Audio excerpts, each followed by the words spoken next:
যে স্বামী ছিলেন উনিও কিন্তু বিসিএস ক্যাডার এবং সে একজন মানে বুয়েট থেকে পাশ করে ইলেকট্রিক্যাল ইঞ্জিনিয়ার প্রকৌশলী ছিলেন।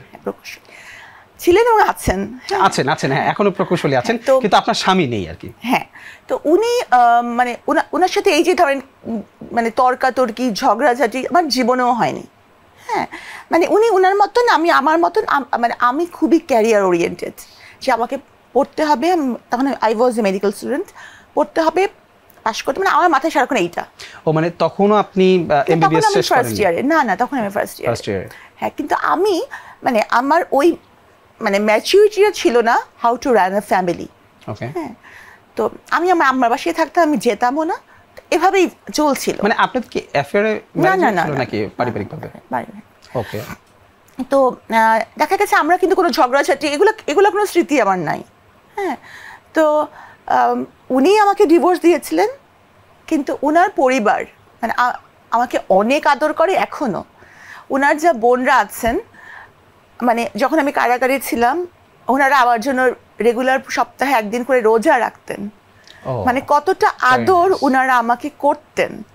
হ্যাঁ হ্যাঁ, কিন্তু উনিও ভালো ছিলেন। আমার কিছু ছিল, মানে কি বলবো, ইম্যাচুরিটি ছিল, তো সবকিছু মিলে কিন্তু কখনো কাদা ছোড়াছুড়ি বা এগুলো কিছু হয়নি। হ্যাঁ, এটা কত বছরের আপনাদের বিবাহের সম্পর্কটি ছিল? 5 বছর। 5 বছর। 5 বছর পরে আপনাদের ডিভোর্স হয় এবং উনি আমাকে ডিভোর্স কোনো কারণ ছাড়াই? এমন কারণ হচ্ছে আমি সংসার করা টাইপের, মানে আমি এত, আপনি চিন্তা করতে পারবেন না যে আমি কি পরিমাণ ক্যারিয়ার ওরিয়েন্টেড ছিলাম। সারাক্ষণ আমাকে মানে পড়া বুকিশ একদম অনেক আতেল টাইপের আর কি। এখন বুঝি যে সেই আতলামির ফলটা ভালো হয়নি। আচ্ছা, তারপরে আপনি এই 5 বছরের পরে আবার কতদিন পরে বিবাহে জড়ালেন বা কার সাথে কিভাবে? এরপর আমি একাই ছিলাম অনেক দীর্ঘদিন।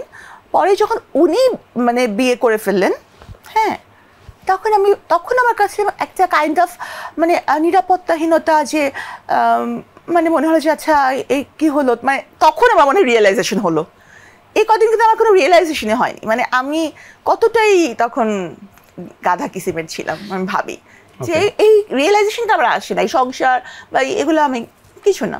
আচ্ছা, তারপরে আমি বাবা মার অনুমতি ছাড়া আমি মানে দ্বিতীয় বিয়ে করলাম, যেটা আমার বাবা মা একেবারেই রাজি ছিলেন না। ম্যারেজ? হ্যাঁ, লাভ তো আমি আগে বলেছি, প্রেম প্রীতি আমি খুব একটা করতে পারি না, জাস্ট পরিচয়। সেই সময়ও হ্যাঁ। তো যাই হোক, তো উনি তো এখন আমার জন্য মারা গেছেন, তো আমি মৃত ব্যক্তি সম্পর্কে বেশি কিছু বলবো না। আপনার জন্য মারা গেছেন? আমার জন্য মারা গেছেন। দেশের মানুষের জন্য তো বেঁচে আছেন? দেশের মানুষের জন্য বেঁচে আছেন। এইটা আপনার আবার কতদিন পরে এই বৈবাহিক জীবনটা আবার আপনাদের বিচ্ছেদের ঘটনা ঘটলো দ্বিতীয় বিয়েতে? মনে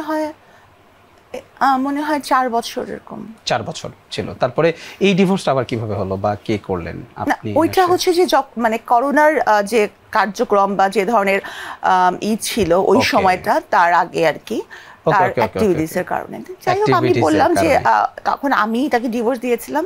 হ্যাঁ, কিন্তু কখনোই এরকম না যে তার কোনো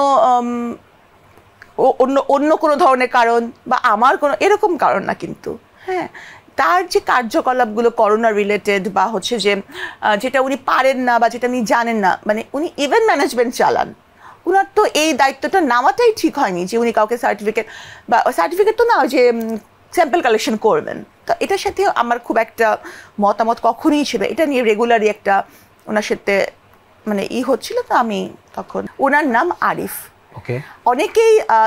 অনেকেই ভাবেন রিজেন্ট হাসপাতালের যে চেয়ারম্যান, ভাবেন যে উনি আমার স্বামী। ওনাকে আমি জীবনের চোখেও দেখি।